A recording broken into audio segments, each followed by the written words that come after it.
Hey all, Pete here, out on the trap line. Me and my buddy Ron Martell are doing some winter bobcat trapping.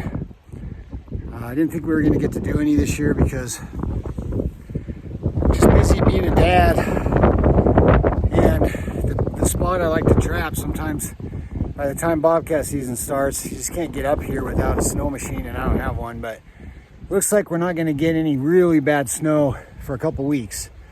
Of course, weather people have been known to be wrong, but we're going to give this a shot anyway. I want to show you this set I got here. I'm going to back up. So there's an overhang here, and there's a trail coming through, and so there's a pinch point right here, and that's where I've got my traps. They're hooked onto a drag that goes down into this brush here. It's a pretty good set. I catch one here. Sorry about my hand. I usually catch one here whenever I set it. I'm gonna get closer so you can see what my set looks like.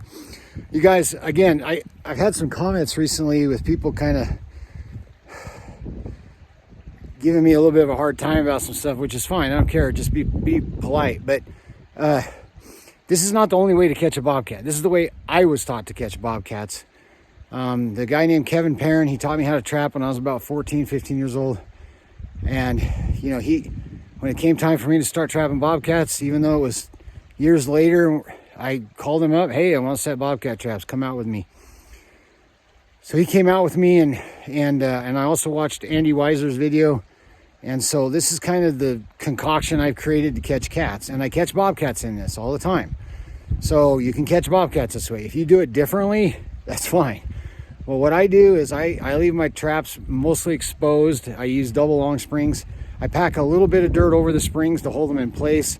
When it's this cold, I use a little calcium chloride so that dirt doesn't freeze and stop the springs from functioning. And then I use sticks and stuff to guide the cat where I want it to step. And so I'm going to show you what it looks like. There's the set. So I got my 2 number 4s in there. I got sticks guiding everything. I don't like that shiny D-ring down there, so I'm going to put some dirt over that before I'm done. But for the most part, that's kind of how my sets look for bobcats. 2 pans, nice and exposed. If there isn't snow on the ground, then I'll get some leaves and stuff and kind of break up the outline of the jaws. But when there's snow, I don't go digging for leaves and stuff. I just leave them exposed. The wind blows out here, it blows some snow over them and kind of disguises them up as well. But that's basically what my set looks like. You can see the drag chain over here, it goes back down there. And I have a 35 or so pound rock hooked onto that drag chain. Not because I'm worried about bobcats going anywhere, they're not going anywhere.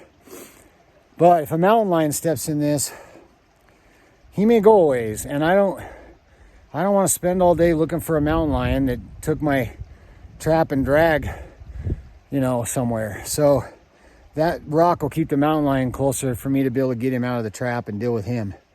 We can't trap mountain lions in Idaho, so unfortunately. So anyway, that's what my sets look like, and I like these overhangs. This overhang behind me here, it kind of keeps some of the snow, a little bit of weather protection off of it. But I love when I am able to trap bobcats because you don't have to worry about smell. You can leave your traps exposed. I'm sorry if you like cats, but cats are dumb as a rock, and they will step right on that pan. And I have never buried bobcat traps, and I don't ever plan on doing it. So anyway, that's my set. I'll show it to you one more time.